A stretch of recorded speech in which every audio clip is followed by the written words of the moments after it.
Hi ಗೆಳೆಯರೆ, ಇವತ್ತಿನ ವಿಡಿಯೋದಲ್ಲಿ ಯುನಿಕ್ ಫಾರ್ಮುಲಾದ ಬಗ್ಗೆ ಬ್ರೀಫಾಗಿ ತಿಳಿದುಕೊಳ್ಳೋಣ. ಯುನಿಕ್ ಫಾರ್ಮುಲಾ ನಾವು ಎದಕ್ಕೆ ಯೂಸ್ ಮಾಡ್ತೀವಿ ಅಂದರೆ, ಒಂದು ಸೇಮ್ ವ್ಯಾಲ್ಯೂ ಇರೋದನ್ನ ಎಕ್ಸ್ಟ್ರಾಕ್ಟ್ ಮಾಡಿ ಆಟೋಮೆಟಿಕ್ ಆಗಿ ಡೂಪ್ಲಿಕೇಟ್ ವ್ಯಾಲ್ಯೂನ ಡಿಲೀಟ್ ಮಾಡೋಕ್ಕೋಸ್ಕರ ಅಥವಾ ರಿಮೂವ್ ಮಾಡೋಕ್ಕೋಸ್ಕರ ನಾವು ಈ ಯುನಿಕ್ ಫಾರ್ಮುಲಾನ ಯೂಸ್ ಮಾಡ್ತೀವಿ. ಈಗ ನೋಡಿ ಗೆಳೆಯರೆ, ಎಕ್ಸಾಂಪಲ್ ನಿಮ್ಗೆ ತೋರಿಸ್ತಾ ಇದ್ದೀನಿ. ಇಲ್ಲಿ ನಿಮಗೊಂದು ಡೇಟಾ ಶೀಟ್ ಇದೆ. ಈ ಡೇಟಾ ಶೀಟಲ್ಲಿ ಪ್ರಾಡಕ್ಟ್ ನೇಮ್ ಇದೆ, ರೀಸನ್ ಇದೆ ಮತ್ತು ಅಮೌಂಟ್ ಇದೆ. ಇಲ್ಲಿ ಪ್ರಾಡಕ್ಟ್ ನೇಮಲ್ಲಿ ನಮ್ಗೆ ಏನಾಗಿದೆ, keyboard, mouse, monitor, keyboard, monitor, mouse. So ಇಲ್ಲಿ ಕೀಬೋರ್ಡು ರಿಪೀಟ್ ಆಗಿದೆ ಮತ್ತು ಮಾನಿಟರ್ ರಿಪೀಟ್ ಆಗಿದೆ. ಸೊ ಇದಿಷ್ಟು ವ್ಯಾಲ್ಯೂನು ನಮಗೆ ಯುನಿಕ್ ನಂಬರ್ ಅಂದರೆ ಒಂದು ಒರಿಜಿನಲ್ ಅಥವಾ ಸಿಂಗಲ್ ಟೆಕ್ಸ್ಟ್ ನಮಗೆ ಇಟ್ಕೊಂಡು ಫರ್ದರ್ ಅದರ್ ಆಲ್ನ ನಾವು ರಿಮೂವ್ ಮಾಡ್ತೀವಿ. ಅದನ್ನ ಹೇಗಂತ ನಾವು ಈ ವಿಡಿಯೋದಲ್ಲಿ ನೋಡೋಣ. ಈಕ್ವಲ್ ಟು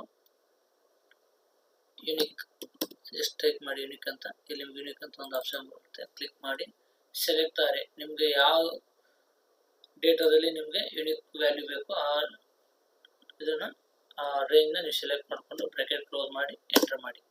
ಈಗ ನಿಮ್ಗೆ ಗೊತ್ತಾಗ್ತಾ ಇದೆ ಕೀಬೋರ್ಡ್, ಮೌಸ್, ಮಾನಿಟರ್.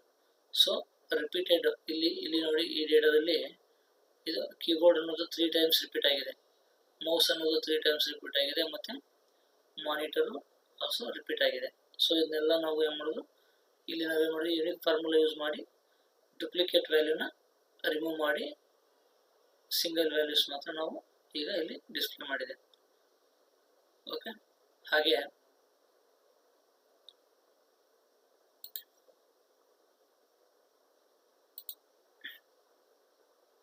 ನಾವು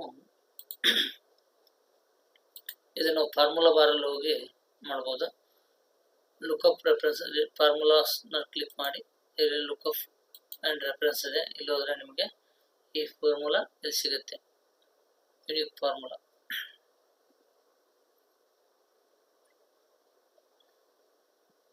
ನೋಡಿ ಇಲ್ಲಿದೆ ಯುನಿಕ್ ಫಾರ್ಮುಲಾ ಅಂತಿದೆ. ಇದು ನೀವು ಕ್ಲಿಕ್ ಮಾಡಿದರೆ ಸೊ ನಿಮಗೆ ಯುನಿಕ್ ಫಾರ್ಮುಲಾ ಡೇಟಾ ಓಪನ್ ಆಗುತ್ತೆ. ಸೊ ಇಲ್ಲಿ ನೀವು ನಿಮ್ಗೆ ಅರೆ ಅಂದರೆ ನಿಮಗೆ ಬೇಕಾದಂಥ ಡೇಟಾ ಕಾಲಮ್ನ ಅಥವಾ ಡೇಟಾನ ಸೆಲೆಕ್ಟ್ ಮಾಡ್ಕೋಬೇಕು. ಮಾಡಿಕೊಂಡು ಬ್ರಾಕೆಟ್ ಕ್ಲೋಸ್ ಮಾಡಿ ಓಕೆ ಕೊಟ್ಟರೆ ನಿಮ್ಗೆ ಏನಾಗುತ್ತೆ, ಇಲ್ಲಿ ಯುನಿಕ್ ವ್ಯಾಲ್ಯೂ ನಿಮಗೆ ಇಲ್ಲಿ ಡಿಸ್ಪ್ಲೇ ಆಗುತ್ತೆ. ಈ ವಿಡಿಯೋ ನಿಮ್ಗೆ ಇಷ್ಟ ಆಗಿದ್ದರೆ ಶೇರ್ ಮಾಡಿ ಸಬ್ಸ್ಕ್ರೈಬ್ ಮಾಡಿ ಮತ್ತು ಮುಂದಿನ ನೋಟಿಫಿಕೇಷನ್ಗಾಗಿ ಬೆಲ್ ಬಟನ್ ಪ್ರೆಸ್ ಮಾಡಿ.